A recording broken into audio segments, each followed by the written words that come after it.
ओम नमः शिवाय. श्री शिवलीलामृत अध्याय 15वा. शंकराचार्यांचे चरित्र व कार्य. हा अध्याय वाचल्याने धर्मश्रद्धा वाढेल, गुरुकृपा होईल, वेदांत ज्ञान सुलभ होईल. ओम नमः शिवाय. कवी म्हणतो, कल्पारंभी सृष्टी निर्माण केल्यावर जनकल्याणार्थ वेद, शास्त्रे व पुराणे यांची निर्मिती झाली. कालांतराने कली प्रभावामुळे श्रुती, स्मृती, पुराणे यांना कोणी विचारेनासे झाले. याला मंडन मित्र अय्यासारख्या साधूंचा सनातन धर्माविरुद्धचा अप्रचारही कारणीभूत ठरला. या जैन साधूला शारदा प्रसन्न होती. तो अभ्यासू, उत्तम वक्ता व वादविवादपटू असल्याने त्या काळच्या विद्वानांनाही त्याचा धाक वाटत असे. त्याने नवीन शास्त्राची रचना करून वेदोक्त मार्ग अधर्माचा असून आपला मार्गच उत्तम असल्याचे सांगितले. त्यामुळे पुराणोक्त पंथ व धर्मशास्त्रे मागे पडू लागली. लोक त्याच्या मताप्रमाणे वागू लागले. म्हणून त्याच्या प्रभावाला निष्प्रभ करून लोकांना सन्मार्गी करण्यासाठी भगवान शंकरांनी ब्राह्मण कुळात शंकर नावाने अवतार घेतला. मंज झाल्यानंतर सर्व विद्याभ्यास पूर्ण करून त्यांनी संन्यास दीक्षा घेतली. शंकराचार्य झाल्यावर सर्वत्र संचार करून लोकांना खऱ्या धर्माची शिकवण दिली.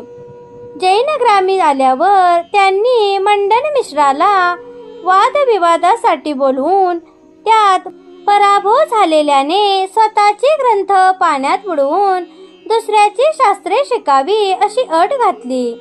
वादविवादास आरंभ होण्यापूर्वी मंडन मिश्राने पडद्याआड मद्याच्या घटात सरस्वतीची स्थापना करून ठेवली. प्रतिज्ञा करून दोघेही वादविवादास बसले. तेव्हा शंकराचार्याच्या आव्हानानुसार त्याने 4ही वेद क्रमाने म्हटले. त्यानंतर शंकराचार्यांनी त्याला क्रम बदलून पूर्वीच्या वेदातील ऋचा म्हणून त्यांचा अर्थ सांगण्यास सांगितले. पण ते त्याला जमले नाही. यावरून शारदा प्रसन्न असल्यानेच हा वेद पठण करतो हे त्यांच्या लक्षात आले. त्यावेळी सरस्वतीचे कपट ओळखून त्यांनी जैन शास्त्रे स्थापण्यास तीच कारणीभूत झाली म्हणून तिला शाप दिला. तेव्हा तिनेही शंकराचार्यांना शाप दिला. त्यानंतर स्वतःचा पराभव मान्य करून मंडन मिश्र त्यांना शरण गेला. तेव्हा आचार्यांनी जैन शास्त्रांची गाठोडी बांधून ती समुद्रात टाकली. त्यानंतर लोकांना पूर्वीप्रमाणे स्वधर्माचरण करा, वेदशास्त्राध्ययन करा असे सांगितले.